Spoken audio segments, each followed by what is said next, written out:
Hello everyone, I'm Christy Risk, Senior Editor at GenomeWeb, and I'll be your moderator for today. The title of today's webinar is What's the Best Technology for Rare Allele Detection in Pathology Research? And our sponsor is Thermo Fisher Scientific. Our panelist today is Dr. Karl Koshofer, Head of the Laboratory for Diagnostic Genome Analysis in the Department of Pathology at the Medical University of Graz. Dr. Koshofer, please go ahead. Thank you very much, and I want to thank the organizers for inviting me today to give an overview over the beta testing and testing of the AmpliSeq HD technology that we have performed in the recent months. So let me first introduce myself. I'm a molecular biologist. I work in the pathology department of the Medical University of Graz in Austria. Next slide, please.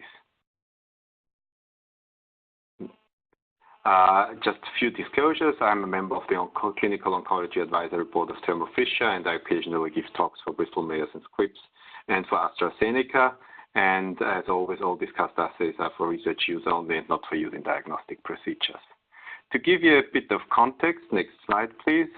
This is where we are situated. If you look in Europe, we are in the southern part of Austria. And next slide, please. The Medical University of Graz is a university that has a hospital, a university hospital, which is about 1,400 doctors and 1,500 beds. It's one of the largest in Austria. And the Medical University of Graz has about 4,300 students, 1,800 employees. And in my department, there's 170 people, and 24 of that are the team in molecular pathology. Together, we serve a community of 1.5 million citizens in Styria and southern Austria. And from that experience, I'll now explain a bit what we have been doing, what we are doing with AmpliSeq technology, and where we want to expand to in the next future. Next slide, please. So pathology is a wild field which starts with gross pathology of wet samples, then proceeds to histology from paraffin-embedded blocks, which is the mainstay of pathology even now. You have specialized technologies for visualization of proteins like immunohistochemistry, which is a standard application in all pathology labs, and you have hybridization assays, fish for visualizing molecular aberrations on sections. Now, in molecular pathology, we actually started to play a big role with the detection of KRAS and then EGFR in colon and lung cancers. And molecular pathology is now an essential part of molecular tumor diagnostics because it's needed to guide targeted therapies, and it's also needed for doing proper diagnostics of solid tumors in most entities. Molecular pathology is here to detect mutations, deletions, copy number variations, expression differences, and especially mutations and deletions and frame shift mutations we used to do with Sanger sequencing up to 2014 and have since then moved to next generation sequencing based on Ion Torrent technology. So if I could have the next slide, please. At the moment, all big sequencing technologies are based on polymerase reaction, where the DNA elongation step leads to release of a phosphate residue. It attaches the base to the strand of DNA that's being newly built, and it also releases an H+ ion. And all of these molecules you can use for sequencing. The phosphate residue is used for pyrosequencing. You can label the base with fluorescent molecules for Sanger sequencing or Illumina sequencing. And you can measure the amount of the H+ ion, which leads to an pH shift in Ion Torrent technology. Next slide, please. Just quick on the side, if you label the last base with a fluorochrome, that's how Illumina works. You can use a clonal amplification reaction on glass slides, which gives you DNA balls, where you then can flood with nucleotides, fluorescence marked, and just read the sequence of the slides with a microscope. That's basically how Illumina sequencing works. Next slide, please.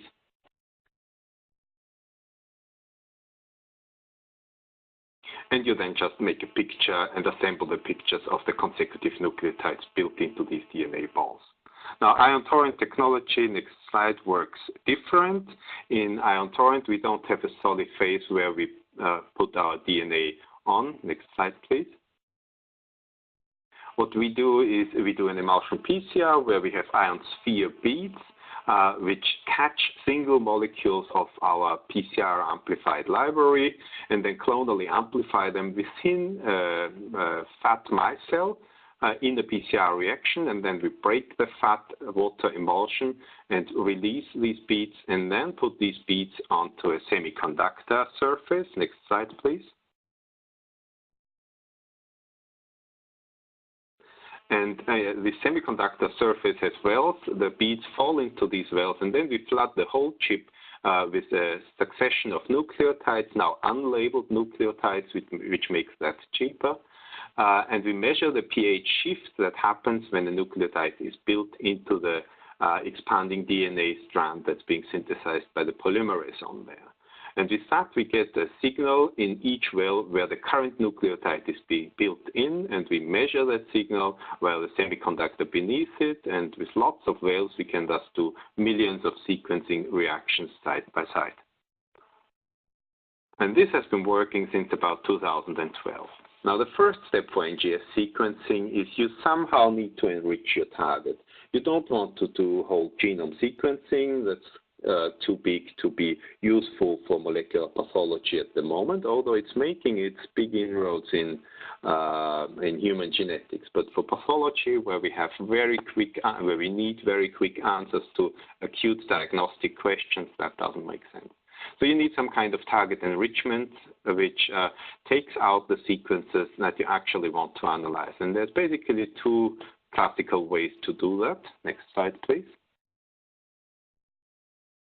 So you can do DNA fragmentation, then ligate adapters, and then use hybridization to baits, which are basically RNA molecules which represent the DNA sequences you want to sequence.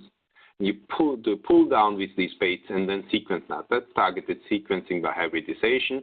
It's commonly used for exome sequencing or for large panels, and things like the Foundation 1 assay is based on that. The other method you can use to enrich for the sequences of interest is PCR.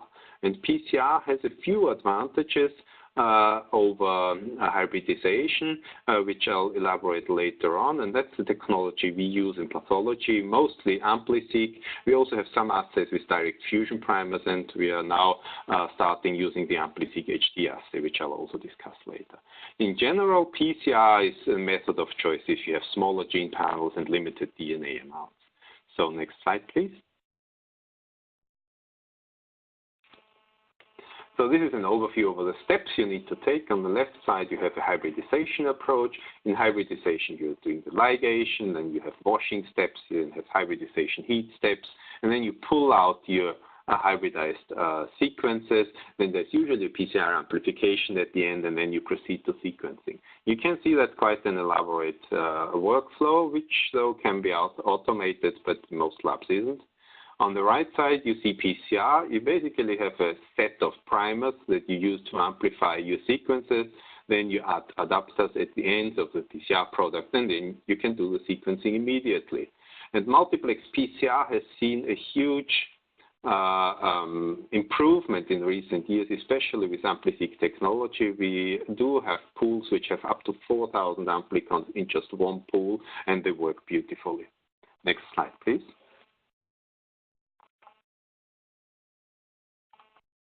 So what's the difference in the molecule counting way? If you look at this slide on the top, you see reads that are typical for a library created by a hybridization approach. And at the bottom, you see a library that's made with a PCR primer on the left and on the right. And you immediately see that the start and the end points on the top are in different positions, whereas in the PCR library on the bottom, the start and the end points are the same. Now, usually, next slide, please. Even the hybridization library is amplified by PCR at some point at the end. And what you get is something like this. And you can see that reads that are derived from the same starting molecule share the same start and end position. And we know that all of these are derived from the same molecule. They don't give us more information. So we can just remove them. Next slide, please. And when we remove them, we can do error correction because we know they all represent the same molecule. So in hybridization approaches, we have inbuilt error correction for sequencing errors via deduplication of multiple sequencing events of the same molecule identified by start and end positions. We have no such thing, however, in our PCR assays because all our amplicons have the same start and end position. So that's one of the reasons why whatever we do will always have a slightly better sequencing result using a hybridization approach. Next sample, please. Next slide, please. So to cover that up, hybridization, you have some deduplication for error correction. However, the disadvantage is you need a larger amount of input DNA, and in pathology, input DNA is often a problem, especially in core needle biopsies or small biopsies or small residual tumors.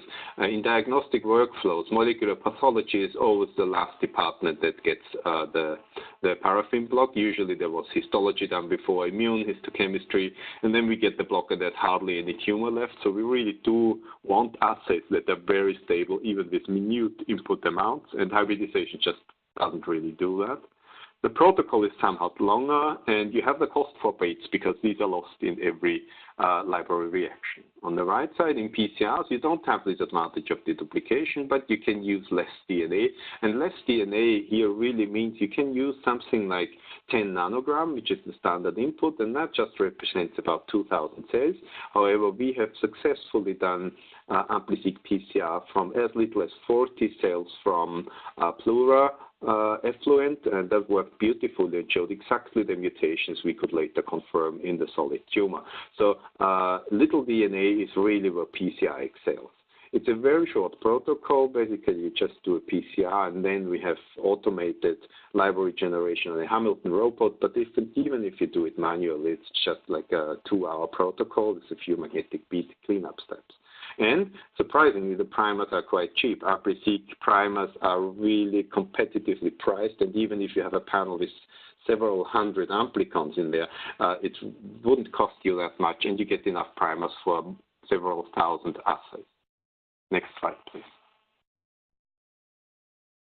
So if you look at the development of NGS at our institute, you can see that in 2013, we got our PGM and started to test stuff. This is samples in diagnostic workflows. So in 2013, we were just testing and validating and setting everything up. And then in 2014, we switched lung and colon, which are our main tumor entities, over to NGS, and from there we have been expanding ever since and standing currently at about at more than 5,000 libraries generated. Now that doesn't mean 5,000 patients because in our diagnostic setup, how we have validated that, we do each NGS assay in duplicates to be really sure that what is positive and what is negative, and that seems to work out well. What we also see is that with the new European Union in vitro diagnostic regulation, we are allowed to validate our own in-house methods, and we do that for all our NGS assays. And for that, we need good validation protocols, and we stuck to our duplicates as one of the safeguards against problems here. So that works well, but you can imagine that's quite a lot of hands-on work. If I can have the next slide, please. You'll see an overview over the majority of panels that we are doing. On the left side is the colon lung research V2 panel, which you may know. It's the main panel we use for colon and lung. We do about 900 samples a year. This is now samples.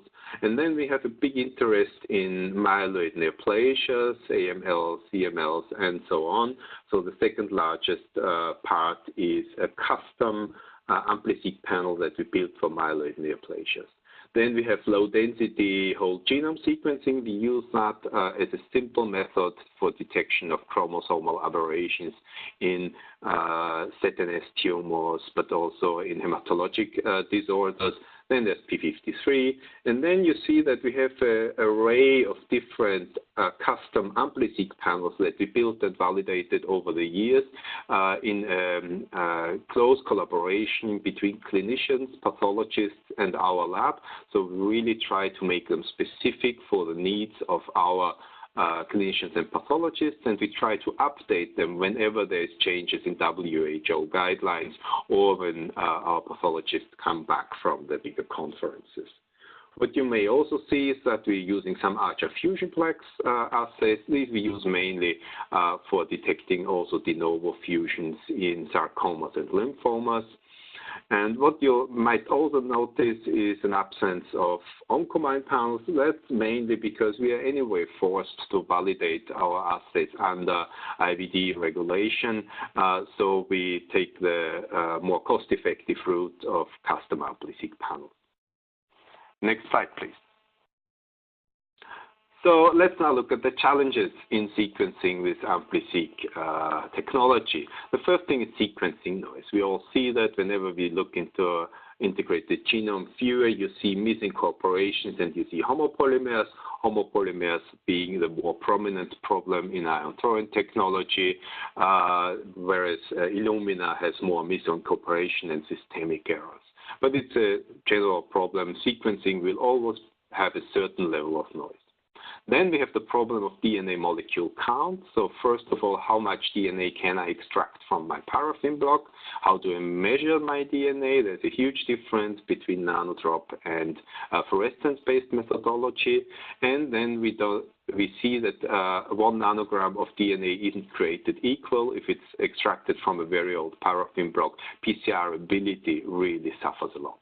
And the last part is DNA modification. There's first fragmentation. DNA is hacked into pieces during storage of paraffin blocks by oxygen from the air, and that just happens. And you have deamination of the DNA, which leads to C to T conversion. And all of these problems together reduce the sensitivity of our variant calling, because if we can't be sure that the 1% or 0.5% variant isn't actually a modification or a sequencing artifact, we can't really call them. And with that in mind and with our validations, we have our cutoff for diagnostic for reportable variance set at 5%, which is fine. We ask our pathologists to make sure that we have 10% tumor content in our sample, so we should be able to detect all heterozygous mutations. However, there's several diagnostic questions where you want and need to go lower. We do that, and we are quite confident that we can call 1% mutations if we know what we are looking for, but below that, sequencing noise just covers up everything, and that's, I think, the same with Illumina and the same with the gene reader. You can't really go below 1% without having some kind of molecular tagging technology like AmpliSeq HT. So if you look at the next slide, this is coming into an area where we need a lot of sensitivity. That's liquid biopsy research. Now, we have been doing a liquid biopsy research for the last 2.5 years. We started, of course, like everyone, with the lung, where we were looking for the emergence of the T790M mutation in patients with lung cancer with an EGFR exon 19 activating mutation under tyrosine kinase inhibitor treatment. So basically, these patients are on the TKI, and at some point, a subset of them develops the T790M mutation, and you want to detect that. And the problem with lung tumors is that you can't really take a tumor sample every 3 months because you have to go into the thorax, and that's very difficult to get consecutive samples. So liquid biopsy has been shown to be a method to detect emergence of this mutation. And of course, in liquid biopsy, because it is a mixture of normal DNA from decaying cells of the body and the odd cell coming out from the tumor, you need a very high sensitivity, much below 1%, which wasn't really doable with normal AmpliSeq, and Ion Torrent came up with the Ion Torrent Oncomine cfDNA assay. Now, this is a panel that covers about 150 hotspots, including the one we wanted, the T790M, and also all of the ALK hotspots that have been described in the Gainer paper as having an impact on the efficacy of treatment. So if we look at the next slide, how is that now working? molecular tagging for all vendors and all companies that sell that stuff.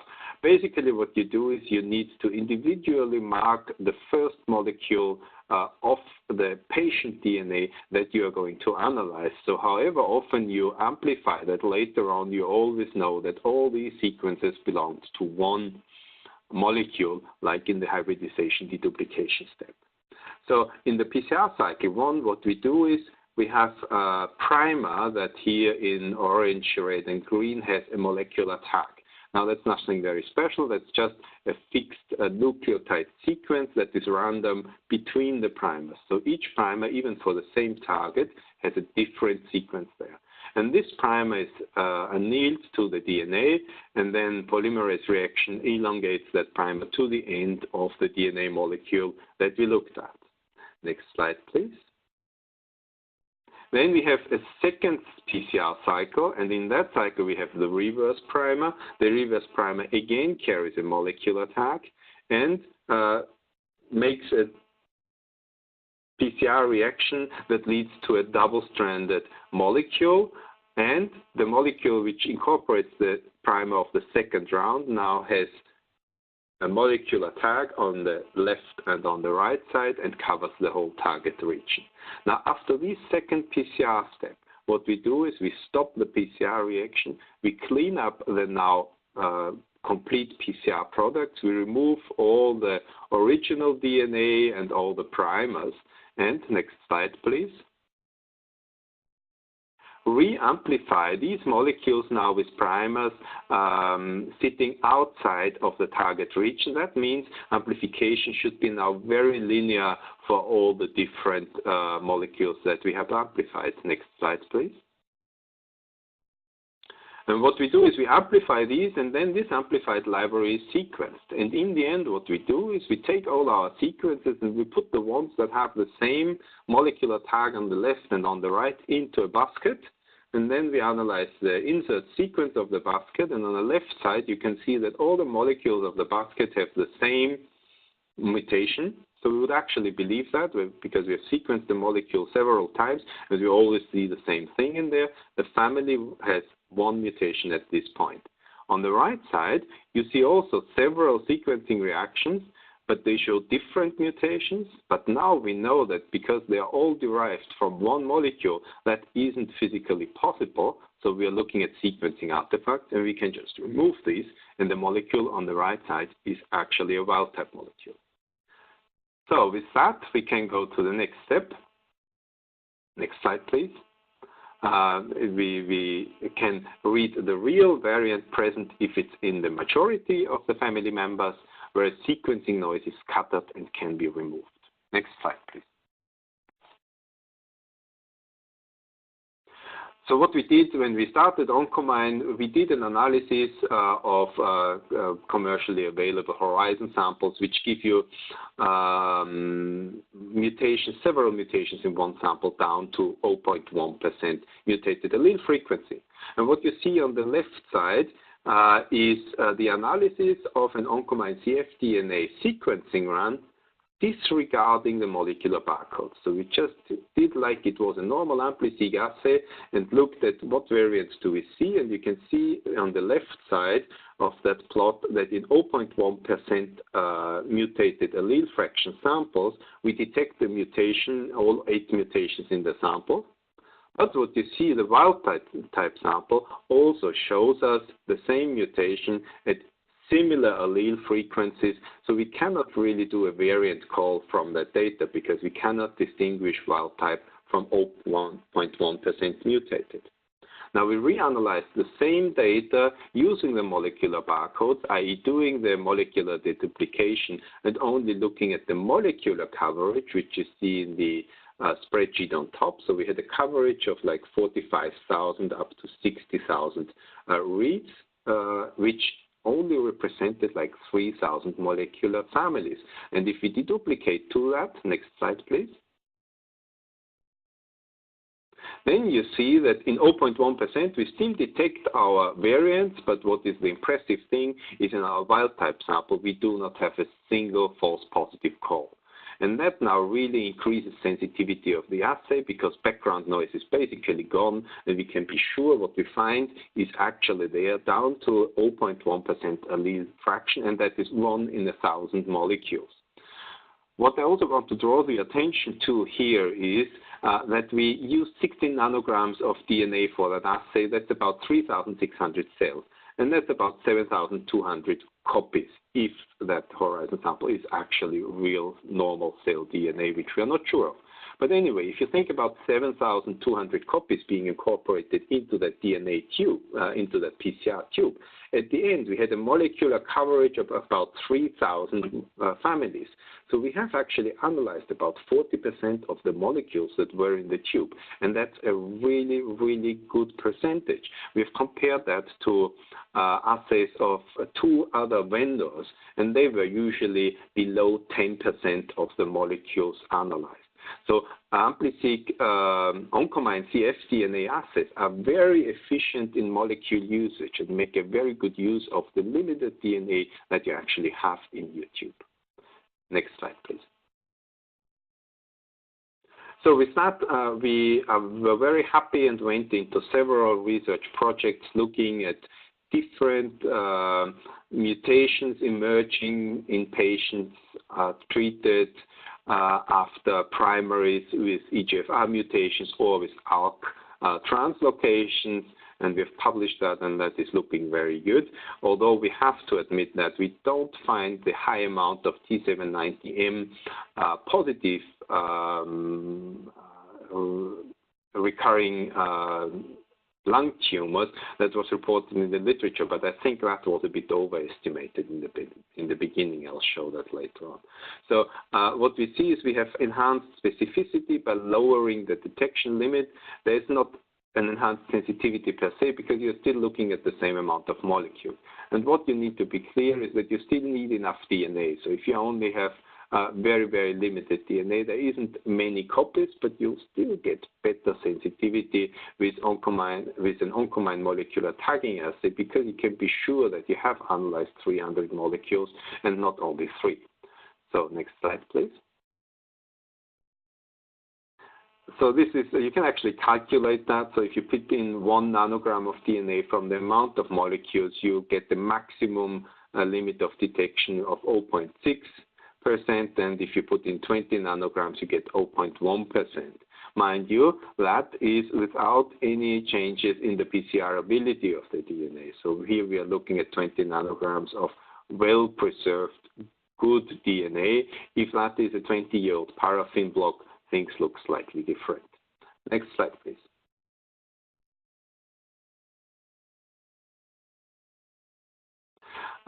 There's 3 different assays available, fixed content assays, the Oncomine colon, the breast, and the aforementioned lung assay.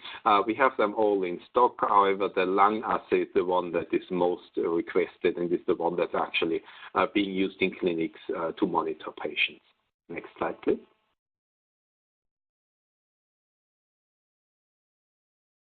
So this is just a short overview of our liquid biopsy testing over the last years. These are all the patients and the consecutive samples from bottom to top. And you see that in many of them, we find mutations at some point. So many of them start out in blue, which is negative liquid biopsy sample, and then go into red, which is a positive liquid biopsy sample, where we detect some mutation that was already detected in the primary or is a resistance mutation. Next slide, please. In total, we find lots of EGFR mutations, which you would expect because these are all, most of these are EGFR positive patients. We find TP53, also a common occurrence in cancer, KRAS and BRAF, and in total we've analyzed 146 samples in that cohort. Next slide, please. If you look at the difference of mutation, we find the deletion in 19 and the L858 mutation, which are the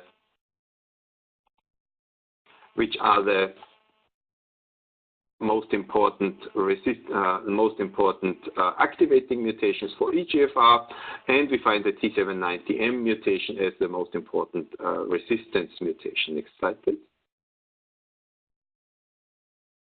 Now, however, if you look at the numbers, out of our 68 patients, only 6 had T790M. So we think that we have a rate of about 8.8% T790M positivity, which is much lower than in the literature. However, I think that's only a mathematical difference, because if you look at only the patients that are EGFR positive, that's if you look at EGFR, if you look at patients where we have detected EGFR mutated exon 19 deletion, for example, that's 32. So you have on 32 of 86, which is 47%, which are positive, and of these 32 that are positive, we have about 19% T790M positivity. So we think that's a very realistic measure under clinical setting, not in a research selected cohort. So what we have is about 20% of our patients with an EGFR activating mutation under standard TKIs to get the T790M mutation, and that is something the clinicians are very happy with and can work with, and now are using Tagrisso to treat these patients. Next slide, please. So Oncomine cfDNA works very nicely. It enhances sensitivity by removal of sequencing noise. It has very good molecule usage, with up to 40% of molecules actually being available for analysis. And it's a very reliable technology. We think the only variability we see in here is really biological variability. We have verified that with digital PCR and other technologies. If we do not detect anything with Oncomine cfDNA, there is just not anything there, even with other technology. The problem with Oncomine cfDNA on the other side is that they are fixed content, and we can't really expand on that, and we can't really build other panels with that technology. Next slide, please. Now, one of the research areas we have been very active recently is the Uveal Melanoma. If you look at the Uveal Melanoma, which is an eye tumor, it has a very high initial disease control rate. So you can use various methods to remove the initial tumor from the eye, and the most radical one being enucleation, i.e. removal of the eye. But whatever you do with the primary tumor, it does not prevent metastasis. 45% of patients develop metastasis within 10 years, even if you take out the whole eye. And contrary to the earlier belief that people thought by enucleation you're spreading the cells, if you look at the metastasis and you count the cellular doublings in the metastasis, you have to acknowledge that in the usual setup, the seeding of the metastasis has actually occurred before the uveal melanoma has been diagnosed. So whatever you do to the primary tumor, the metastasis is already in the patient in about 50% of cases. So that presents you the problem. You have a cohort of patients where you have taken out the primary, and you're quite sure that 50% of them or 45% of them will develop metastasis within 10 years, usually even earlier. The average is 2.2 years. Next slide.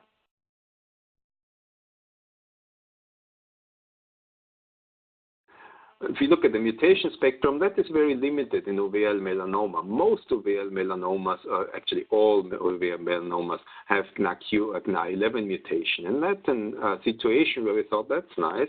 We'll use digital PCR to detect these mutations in the circulation of patients. Next slide, please.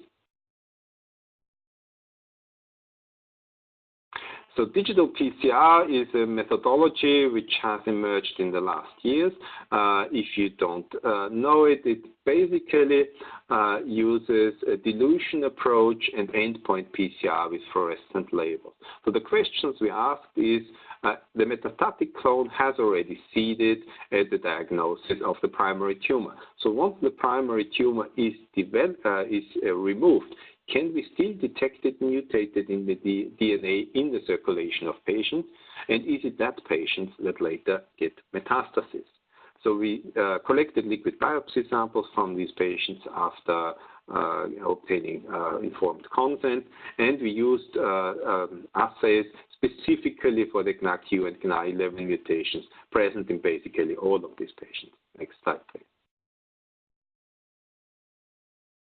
Now, digital PCR works by having a normal qPCR, like a quantitative PCR you would do on a light cycle, but then you do a very high dilution of your template, so you get only like 20,000 molecules of your DNA into that PCR reaction, and you enclose your PCR reaction into fat micelles, very similar to the Emulsion PCR we use for library creation. But here, in each of these fat micelles, you have hopefully just one molecule from your original DNA and fluorescence labels for the mutant and the wild type allele. And if you now think of one of these fat micelles as being like a PCR tube, you can run an endpoint PCR, and in the end it will be positive or it will be negative, depending on the mutation being in there or not being there, or it will be green and yellow if you're doing a two-color assay. And then you can use these fat micelles and run them through a simple fax analyzer and seeing are they positive for one or the other fluorochrome. And that's what the droplet PCR machine QX200 from Bio Rad basically is. It's a fax machine for oil droplets, or for water in oil droplets. Next slide, please. If you count them, you get something which is very similar to a fax plot. So you see 4 quadrants. The bottom left quadrant is the one with the droplets that are negative for fluorescence signal. Bottom right, you see the droplets that are positive for the wild type signal. Top left, you see blue the droplets that are positive for the mutated signal, and in the quadrant top right, you have all the droplets that got 2 molecules, one mutated and one wild type, in the same droplet, and thus have a double signal. And that's a very nice assay, which gives us very high sensitivity because we can see even single droplets in the positive quadrant. Next slide, please. We have validated this assay as well, and if you use 20 nanograms of DNA, it works beautifully down to 0.1% sensitivity. Even with 5 nanograms, you can do that. With 1 nanogram, as we have discussed before, there's no possibility to detect 0.1% anymore because that's only one molecule in a tube. And there's, again, this graph which displays the limit of detection according to the DNA amounts that you put in. Now that works very well. If you look at the next slide, please. What we see is we had 8 cases, and in several of them we had radiologically confirmed metastasis in the liver. And in one of these cases, we could actually detect 147 mutated copies per milliliter plasma after removal of the primary, and at the same time point when the metastasis was unfortunately already seen by radiological picturing. So we think that we have a proof of principle here, that the metastasis is actually releasing DNA into the circulation, and we are now expanding on that. We have about 100 cases already where we are looking at the early stages after excision of the primary, and we're very hopeful that we can do something for this patient and stratify the ones most at risk for metastasis from the ones at a very low risk. Next slide, please. So we have now discussed 2 different methods for very sensitive detection of allele fractions of mutations. We had the Oncomine cfDNA, which is a panel assay, so it detects multiple variants in multiple genes. It has some slightly higher costs than digital PCR. Digital PCR is really quite cost effective. It is just a fluorescence PCR reaction with standard Tuckman consumables, some oil, and the machine. The Oncomine cfDNA assays are close design, whereas in digital PCR you can basically use whatever mutation assay you want to do. But the problem with digital PCR is that you can only detect a single hotspot. So if you wanted to do something like we do in the lung, to look at the activating mutation in EGFR exon 19 plus the T790 mutation, you would most probably have to do 2 assays using double the amount of DNA, which maybe you do not have. So you're quite between a rock and a hard place. Should I use a panel or should I use a single mutation? Both of them will at some level work, but you're never sure if you see everything with the digital PCR, and you're not sure if you're using the cost-effective assay when you do closed content cfDNA panel. So what is next? Next slide, please. In comes Ion AmpliSeq HD, which was released, I think, spring or summer this year. And that's basically a customizable solution built into AmpliSeq Designer, which most of you will be familiar with. That's a tool where you basically tell the designer what regions of the genome do I want to sequence, and it will make you an Ion AmpliSeq HD panel, which is similar to an Ion AmpliSeq panel, but it contains molecular barcoding. So we now have a solution for custom-built high sensitivity assays based on molecular barcoding assays. So if you look at the next slide, what we did is we designed first the costs. Of course, whenever I'm working in a commercial lab, so we have to always look at the cost, and that is something which I was quite surprised with. Next slide, please. If you look at the comparison, this is the standard AmpliSeq. If you take your 58 amplicons, which cost you 530 euros in Europe, so you get the primers and everything, and you do then something for the standard panel calculated for 100 amplicons, and you have costs of 900. You do 75 reactions, and then per reaction you have €1 for your primers. You have 100 euros for your library kit and some barcodes. So in the end, your library costs you 100 euros roughly. If we look now at AmpliSeq HD, next slide, please. Putting together the costs for AmpliSeq HD, we have higher costs for the panel. So if you look at that, the panel costs more per amplicon. There's about 3,000 euros for 100 amplicons. You do get 3,000 reactions out of that. And per reaction, that's again €1. Even if you're not using the 3,000 reactions, if you're just going down to like 750 reactions, like in the AmpliSeq example, it will still just be like €3 or €4. The important part is the library kit. The library kit is very well priced. It's about 112 euros per sample. And so taken together with the barcodes in here, you're looking at 120 euro per library for the AmpliSeq HD. And next slide, please. And that basically means that introducing molecular barcoding into a panel has added costs of about 22%. Actually, that's less because it's 122% for the AmpliSeq HD. And I think that is a very fair pricing when you look at the synthesis costs of these amplicons, which already contain the molecular barcode for the reaction. So I think Torrent is really trying to push that technology, rightfully so, and we'll see if it completely takes over the field or is confined to specialist regions, and that depends on the performance of that. And we've done over the summer some evaluation of a panel that we built for melanomas. Next slide, please.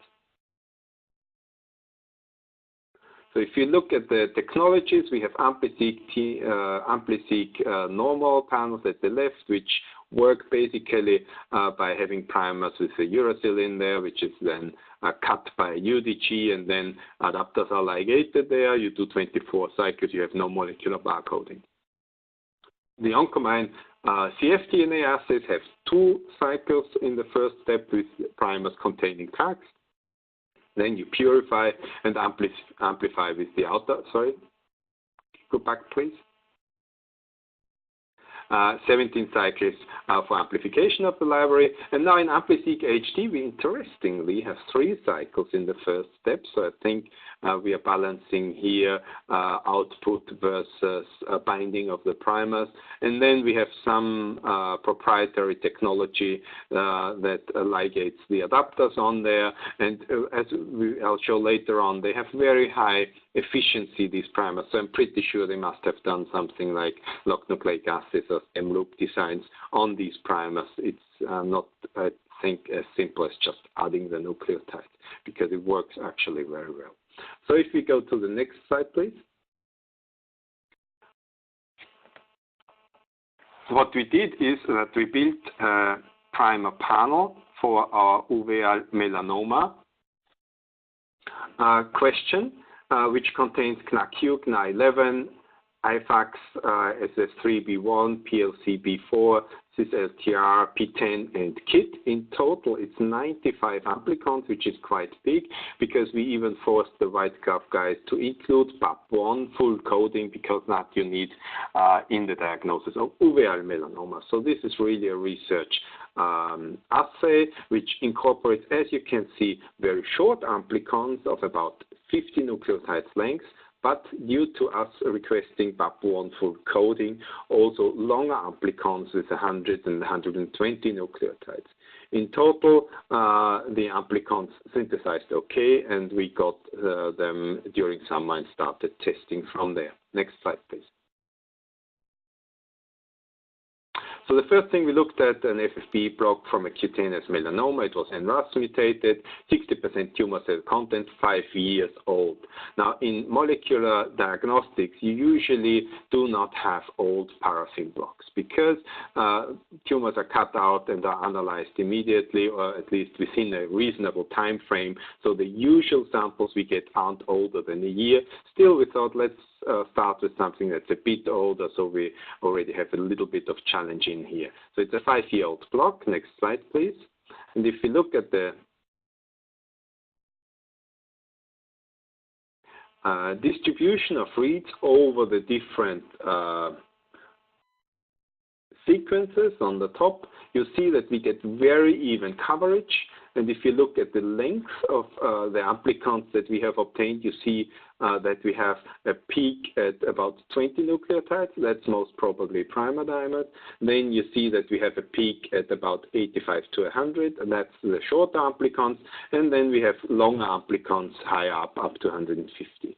So that really represents what we would expect from the sizes of the amplicons, and seems to work well. Next slide, please. If you look at the reads in the IGV, we tried to overlay the same DNA, here analyzed on top with a standard AmpliSeq panel, and on the bottom with the AmpliSeq HD panel. You can see in duplicates, so you can really see that the sequences are much cleaner. There's less insertion deletion artifacts, there's less misincorporation artifacts. Overall, the variant in the middle looks cleaner, and there's less sequencing noise. So with that, we think we are very happy, and that looks good. Next slide, please. So of our 3 problems, sequencing noise, DNA molecule count, and DNA modification, at least in the sequencing noise, we think that we have a solution here. If you do molecular tagging, you can really drop the noise a lot, and by that increase sensitivity. Next slide, please. Now, the problem with deamination, our second challenge, is that the artifacts are actually in the DNA. So you have this deamination, which is then read a C converted to a T, and that's in the molecule. It's really there. You can't really remove that. And if you put in 1 nanogram or 10 nanograms of DNA, and PCR ability is very bad, you'll maybe just have a few molecules, and then you have amplification bias in these few molecules, and the one modified molecule might in the end constitute up to like 20 or 30 or 40% of the AmpliSeq reads that you are getting. And then you think that might be a real variant, whereas actually you only see artifacts derived from a single molecule. Now, molecular tagging does several things. One of the things is that it removes the amplification bias.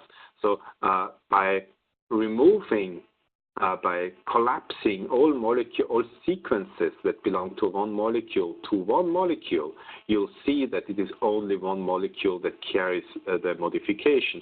However, molecular tagging cannot remove the artifacts as they are really there. So the solutions we are using is, in AmpliSeq, we do duplicates. You wouldn't expect the same artifact to be present in 2 DNA samples because it's a stochastic random artifact, and we have an in-house protocol for UDG treatment, whereas in AmpliSeq HD we use molecular barcodes and UDG pretreatment, which is now included in the kit. Next slide, please. And if you look at that, we have a sample here, and that's a representation of the variants detected in the sample. And you can see that we have 50 variants G to A and 60 variants C to T. And these are most likely artifacts, as these are the artifacts introduced by deamination. So if you do the UDG treatment of that, next slide, please. You can see that we are really removing a lot of these most probably artifactual variant codes, now going down to 7 and 11 GACT variants detected. Next slide, please. So we think in DNA modification, FFPE deamination, we have with the included UDG treatment and the molecular tagging, very good approaches. The UDG removes a lot of the artifacts, and the molecular tagging leads to the artifacts all being at the same level. So what we see is where before we had the artifacts at like 1%, 15%, 7%, 22%, they are now equally all at 1%, and you know everything that's at 1% in the sample with 30% or 40% tumor content is most probably artifactual, and that worked very well in the limited sample that we have been able to analyze up to now. So the last thing is DNA molecule count. How can we approach that? Next slide, please. So the first thing we did is we thought, let's see, is DNA the same as molecules? So we used 10, 20, and 40 nanograms of DNA. And you can see that the molecular coverage in blue and the raw coverage in red correlates quite well. If you put in more DNA, you get more families and you get more molecular coverage. So you can increase the molecular coverage by doing more sequencing. Next slide, please.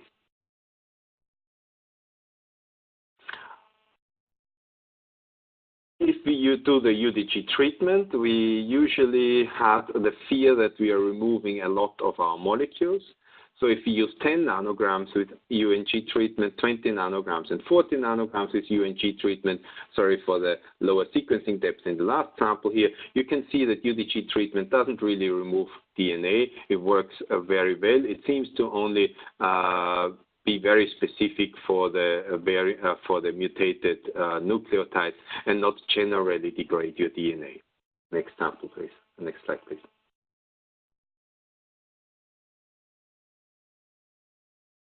So if we compare the efficiency to digital PCR, what we see if we put 10, 20, or 40 nanograms in there, in NGS and digital PCR, we see very high correlation. So we are really sure that the molecular families really represent DNA molecules, and we can see the same thing in digital PCR. What you also see is that digital PCR still is a bit more effective in reading molecules if you put in the same amount of DNA. Mind you, that is digital PCR with only 1 amplicon compared to NGS in this assay with 60 amplicons. So, of course, you would expect some differences here.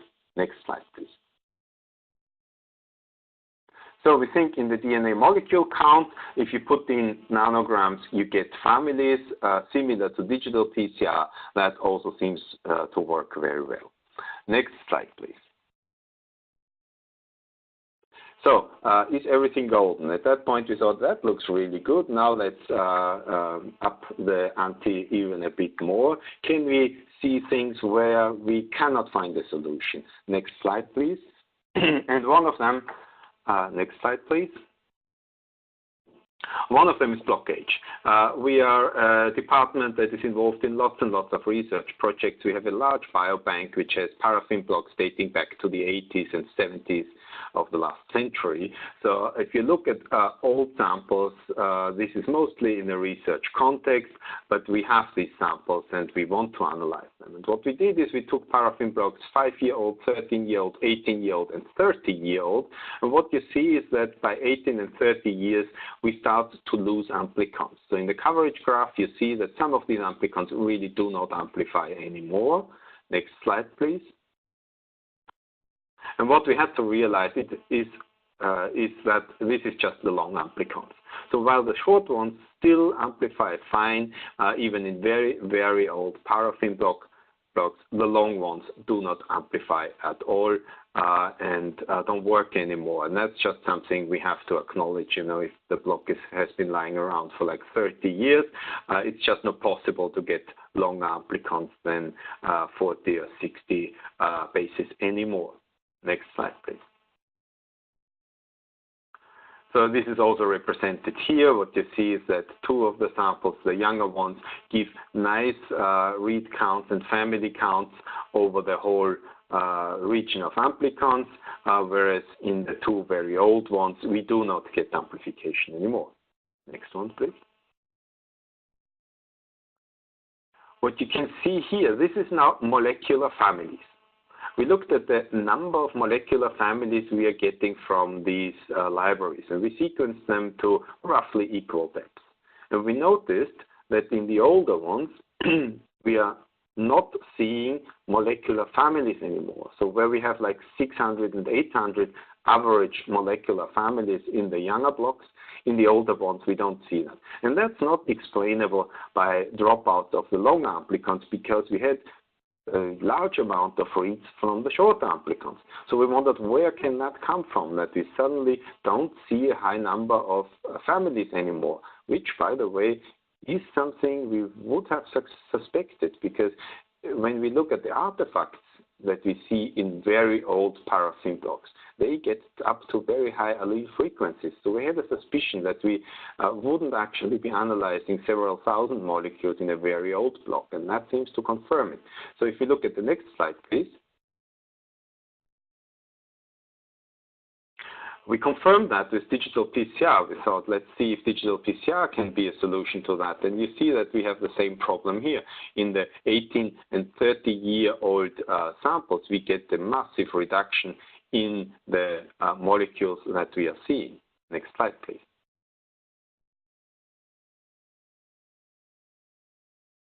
Now comes something that is peculiar in molecular barcoding assay. If you look at molecular barcoding assays, you'll have all your amplicons and you'll have reads from several of these families.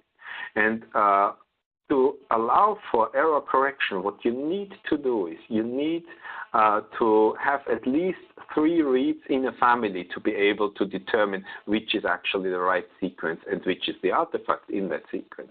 So what the variant caller does, it disregards every family that has lower than 3 reads. And what you get, and this is a size distribution of the families.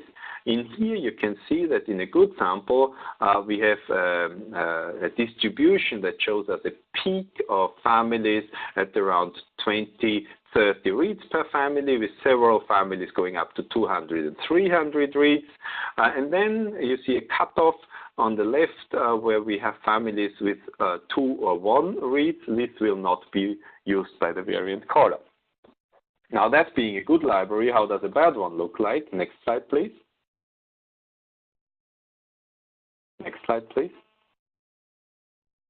That's what we got from these very old blocks, the 18 and 30-year-old blocks. So what you see is that only very few families are actually really contributing to the high number of reads that we sequenced. And you can see that there are families that have up to 18,000 reads in just one family, so derived from one molecule. So this is really the solution to the high artifact allele frequencies we have seen in standard AmpliSeq assays. In an old paraffin block, you're really only analyzing very few molecules, even if you put in 10 or 20 nanograms of DNA, and that was a revelation to us because we had a suspicion about that, but that really seems to prove it. So even if you get lots and lots of reads, you're always sequencing the same molecules again and again. Next slide, please. Can you rescue that by adding more DNA? You would think that maybe that would help. If you look at that side, on the left side, we have 10 nanogram. On the right side, we have 80 nanograms of DNA. And if you look at the scale on the x-axis, that goes up to 20,000 in 10 nanograms, and it's reduced up to 4,000 in 80 nanograms, which is an improvement, but really not a large improvement. So even if you use lots and lots of that highly degraded DNA, you cannot generate molecular families in the same extent as you would from a younger paraffin block. So block age is really something that makes DNA inaccessible to PCR amplification and is still a problem even with AmpliSeq HD. Next slide, please. What else did we see? We tried maxing it out. Why would we do that? There is a diagnostic question, minimal residual disease for leukemia. In leukemia, you have patients, you treat the patients, and then you want to monitor them and see if there's still single cells in the circulation of these patients carrying the mutations you know from the original leukemia. And the problem is here that you have lots and lots of white blood cells contaminating the sample, very low allele frequencies, but different to paraffin blocks, you really have copious amounts of DNA. So what we tried is to use native DNA from blood, 20 nanograms, 200 nanograms, and 1 microgram of DNA in the same assays. Next slide, please. And what we saw is that with 20 nanograms, we got 1,400 families. With 200 nanograms, we only got like 300 families. And with 1,000 nanograms, we got even less families, which is very surprising. And we thought, well, DNA inhibition or whatever esoteric thing. But if you look at the next slide, please. What we realized is that with the amount of sequencing, we sequenced these for about 3 or 4 million reads.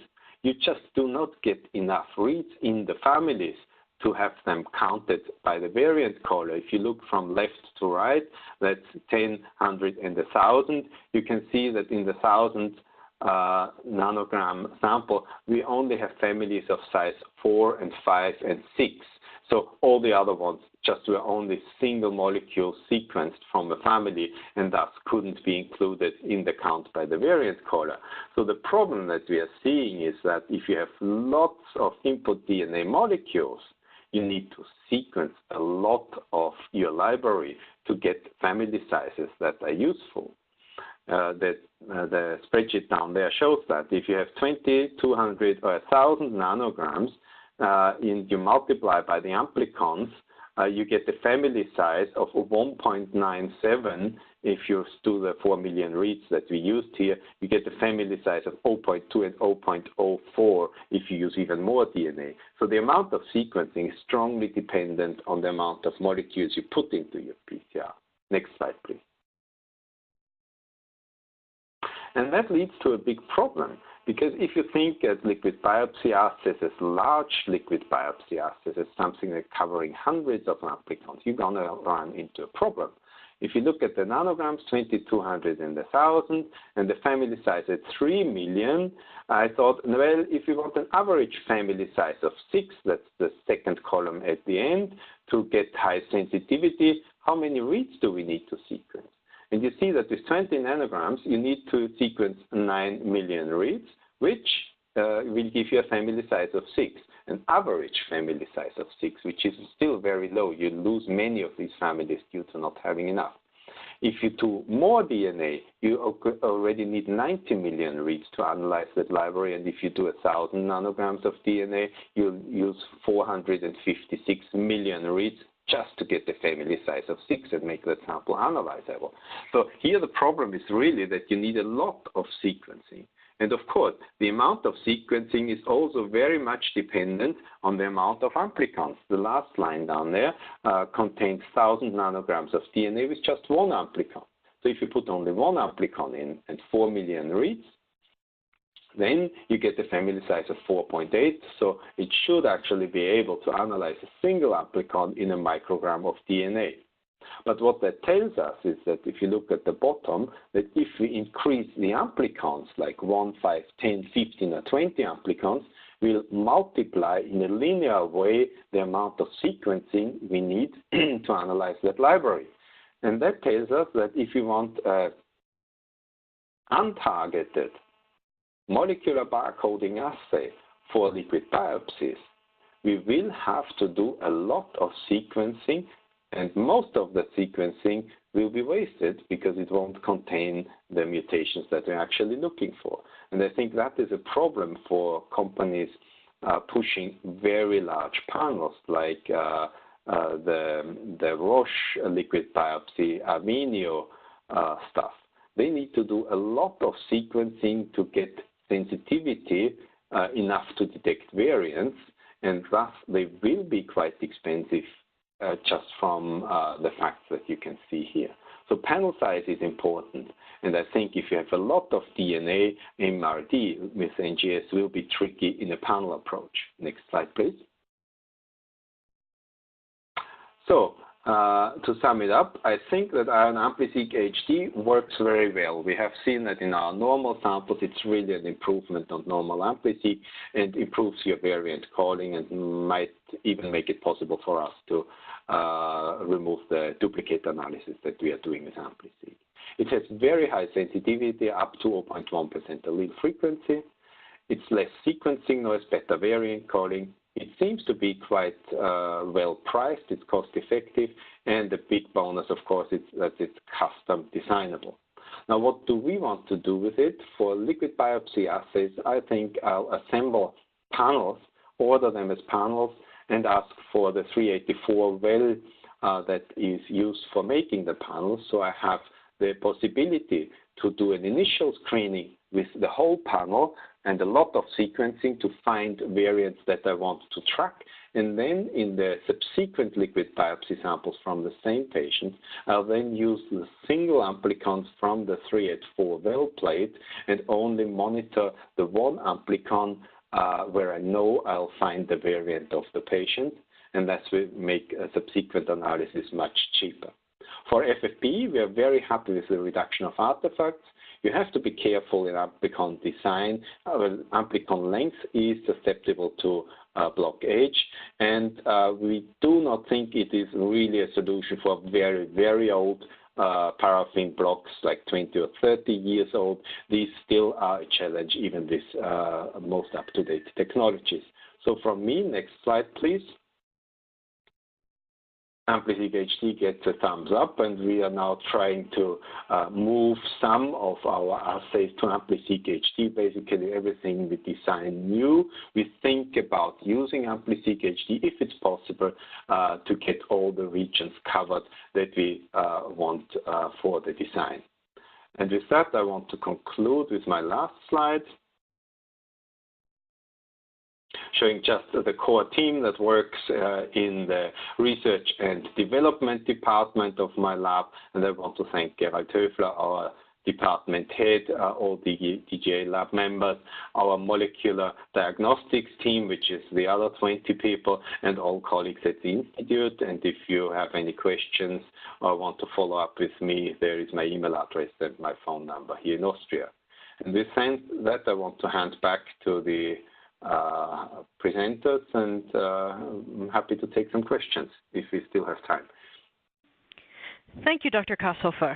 We'll now start the Q&A. Can you tell us what the main difference is between digital PCR and the AmpliSeq HD? Yeah, sure. I mean, it seems that digital PCR is a bit better in molecular usage, but of course, with the cost of being able to analyze only a single variant. And a single variant is really not much. If you think you want to build a KRAS assay, that's already like 9 variants. So you can't really do that with digital PCR. And with many of the questions that we are seeing, we think, oh, it's just one variant, it's just one gene. But if you look at the detail, in most cases, it's even on one amino acid. They have several different possibilities to get mutated there, and you can't do that with digital PCR. So I think digital PCR is something you want to use if you have a trunk mutation that you're not treating. For example, in the Uveal Melanoma, the Graz and GNAQ mutations, there's no targeted therapy against them, so they won't vanish during treatment. And they are really very well defined, and there's only like 4 different possibilities for these mutations. So their digital PCR makes sense. Everything else, I think, will stay in the sequencing realm with panels or with single amplicon setups. So I think it's really nice that we can order AmpliSeq HD in 384 well plates. So you have the possibility of doing the panel or doing single amplicons where I already know what mutations I'm looking for. And what bioinformatics tools do you use for rare allele detection, and are there ways to facilitate the variant calling and analysis? Variant calling is something that is very much dependent on the sequencing technology.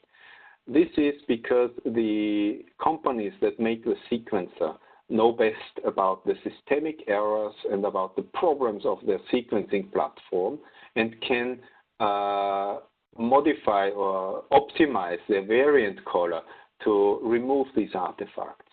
And we know that if you use an Illumina caller on Torrent data, you get horrible results, and vice versa. So we usually stick to the variant caller that is provided by the company that makes the sequencer.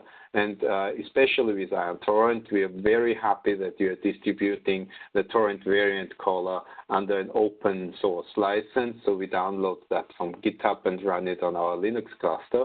But of course, it's the same variant caller that is included in the Ion reporter and is running in there. And with the last iterations, molecular barcoding, detection, and deamplification has been included in the standard variant caller. And that works very well. The output is well defined, and we're very happy with the Torrent variant caller. And that's the one you have to use for that data. You can't really use something else. And how do you optimize detection sensitivity in FFPE and cfDNA samples? Yeah, that's difficult. You can't really optimize them. Yeah, in a lab like ours, which works with real-world samples, you have to analyze what you get. What we do is, for example, in liquid biopsy, when we get the Streck tube with blood, we tend to analyze the entirety of the DNA we get out of that blood tube. So we are not doing like only 1 milliliter of plasma. We use the whole 4.5 milliliter plasma that come out of there. And we try to use as much DNA in the liquid biopsy assay as possible, because usually we don't get the 30 nanograms. Usually it's something like 5 to 10 or so. So input DNA in liquid biopsy, use as much DNA as possible. For FFPE, I don't think there's much you can do in optimization of the technical workflow. What is very important and should be implemented in every lab is microdissection of the tumor area. So have your pathologists mark the tumor on the H&E stained slide and then try to pick off only that area for molecular analysis. That will greatly increase your allele frequencies and make it much easier to detect variants, because usually low allele frequency is a problem of cellular contamination of the sample and not of the tumor having only 2% allele frequency of that mutation. That would be subclonal, which we don't have that much in solid tumors. So in solid tumors, it's important to have as high as possible tumor cell count in your sample. That's the 2 things I would recommend. Great, thank you. And those are all the questions we have in the queue. We'd like to thank Karl Koshofer and our sponsor, Thermo Fisher Scientific. Thank you for joining us for this genome webinar. Cheers.